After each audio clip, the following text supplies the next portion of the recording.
Hi folks, and welcome back to Real Kitchen Projects.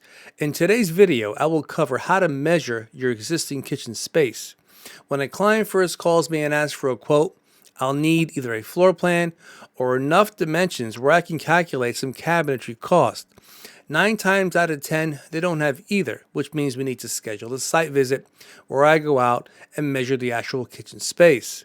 In today's video, we will cover how to measure that space enough where you'll feel comfortable passing along those dimensions to your designer where he can give you a fairly accurate kitchen quote.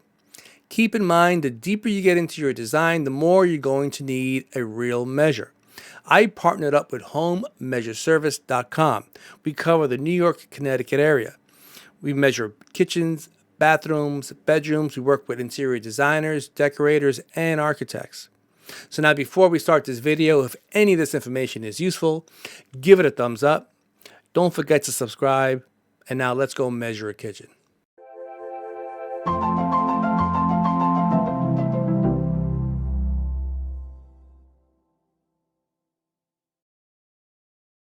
Well, here we go, folks. Here is an existing kitchen that I already measured and designed. For the purpose of this video, I removed all the cabinets. Keep in mind, when you measure a new job, chances are you're going to have existing cabinets in the space. For the purpose of this video, I removed all the cabinets just to make it a little bit easier for you to see. So here we have the existing space. We're not moving any walls, any windows. This footprint is going to remain the same. This is how the client wanted it, and that's what we did.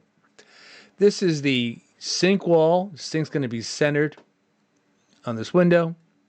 These blocks represent the gas and the plumbing. Your range is going to go here, so this is our range wall. This door leads to the basement. This alcove is going to house the refrigerator. This space is going to hold tall storage. Here is your window. It's going to remain, faces the backyard, and here is the back door. Now, the first thing I do in any measure is I take a good walk around the space. I look for anything that may be in my way. And so I start from the seam, from the ceiling to the top of the wall and down. Some kitchens may have a chase, some plumbing that's high and continues down low. You may have some baseboard heating. Look for anything that may be in the way of your cabinets. Just take a good look, examine each wall carefully. Once you've done that, take a sketch of the space. Now, it doesn't have to be to scale, doesn't have to be a Rembrandt, just has to show everything that's on the existing space. For instance, here we have a sink wall, but you have a small space here, then the window, and then a larger space. You need to show that diagram. Here you have one big clear wall, so there's nothing else there. Show your doors. Show everything that's on the space. Doesn't have to be to scale. Once you do that, your sketch should look something like this. Okay, so now we're ready to measure. Now the first measure that I want is from one end to the other end, the overall length of the room. And that's a critical dimension because that's how you're going to check and make sure you did the job right. So let's begin. So here you have a bird's eye view of the kitchen, the floor plan. And you're going to start off with the overall. Let's see what this space is. So the laser measure came up and said it's 175 3/8 inches long. Take this dimension, jot it down on your plan. Always jot down your dimensions right after you take it. Don't take 3 dimensions and then go to your pad and start putting down your dimensions. Trust me when I say this, this is a way safer route to do this. So take the 175, jot it down. Now, next dimension. From the inside corner to the outside of the casing, that is 12 inches. Take this dimension and jot this down. Now you want the overall length of this window, outside casing to outside casing. That's very important. Let me show you what I'm talking about. Here is the casing of the window. The casing is the trim that finishes out the window edge. We don't care what's in the middle of this window. We're not going to put anything there. We need to know the full length of this window. So outside casing to outside casing. Same thing goes for doors. Outside casing to outside casing. And doorways. Outside casing to outside casing. So here we go. What is that dimension? We have 50 and 3/4 inches. Take this dimension, jot it down. And the next one, 112 and 5/8 inches. Take this dimension, jot it down. So once you have this one wall completely measured, you're going to take 175 and you're going to subtract the breakdown. Let's see what we have. We have 175 and 3/8. 175 minus the 112 and 5/8.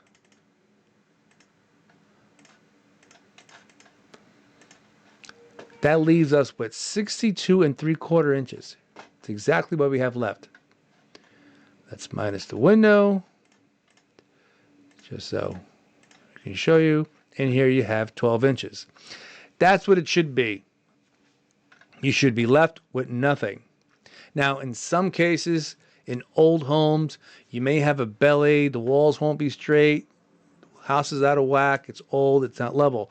If you're off by an 1/8 or 1/4, that's fine, we can work with that. But if you're off by over an inch, I would highly recommend that you check your dimensions. Okay, so that's why we take the overall no matter what. If you have the overall and the breakdown, you're good. We can figure it out. Now, with that said, let's continue on. Overall, first shot, laser, bang, bang. 206 and 3/16. Take that dimension, jot it down. Next one. The first breakdown number is 25 inches. That is a critical number. Remember, folks, cabinets are 24 inches deep without the door and the bumper. Once you add the door and the bumper, you're at about 25 inches. And on top of that, you're going to put your countertop, which is going to extend another 1.5 inches, depending on what you want. Now, what does that mean?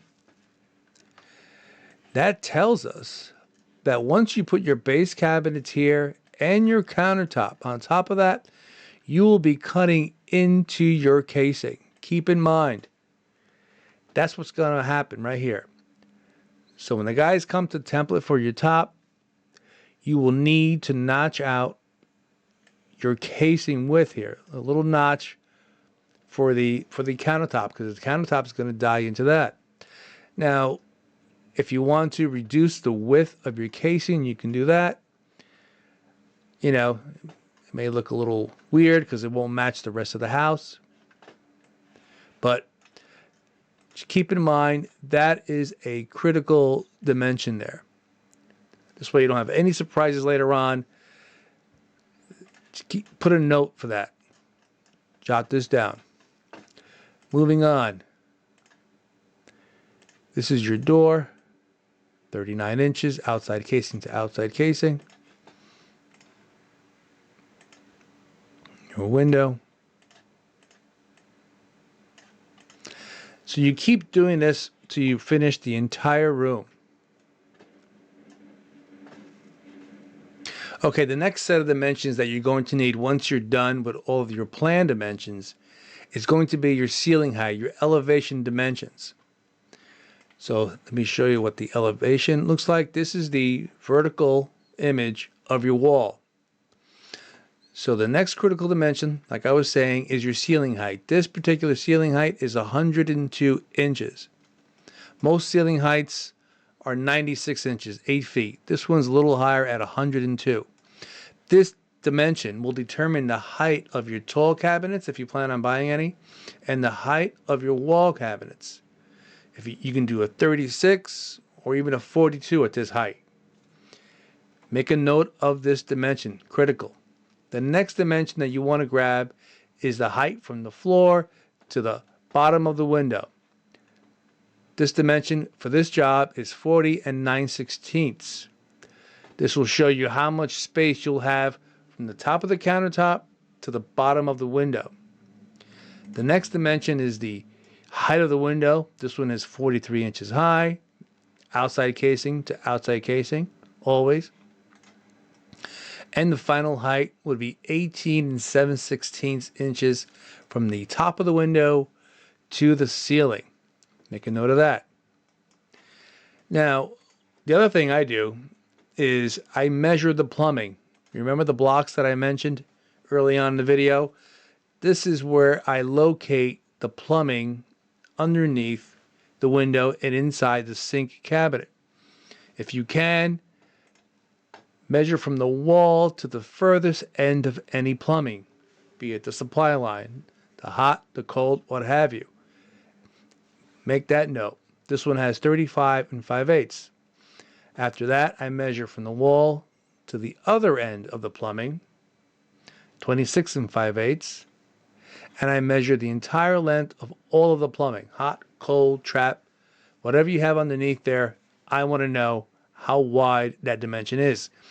That will determine how wide you need your sink base cabinet to encompass all of your plumbing.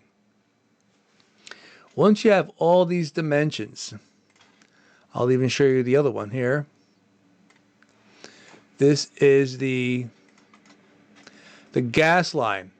This house has gas for their stove, and you want to measure where the gas line starts from the wall to the other end. Let's see what that is. So from here to here, 16 inches the gas line starts. You have to make a note of that. With the gas line, you have a little more flexibility. Gas lines usually use a flex connection, which allows you to shift the range a little to the right and a little to the left. Keep in mind, you want to grab that dimension also. Okay, so now we're done taking down dimensions. We've done our sketch. We've double checked our numbers. And our final sketch should look something like this.